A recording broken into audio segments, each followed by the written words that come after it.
दरम्यान ठाकरे गट आणि शरद पवार यांच्या दाव्यावरती देवेंद्र फडणवीस काय म्हणतायत तेही बघूया।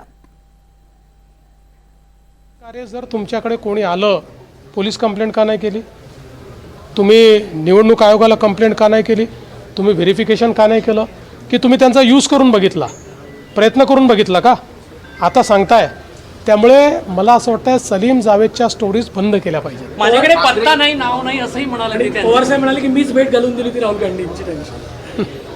मला असं वाटतं की आता तर हे अजून गंभीर होतं आहे की हे सगळे मिळून अशा प्रकारची कॉन्स्पिरसी करतात आणि एकमेकाला भेटवून देत आहेत। म्हणजे लोकशाही कुठे चाललेली आहे?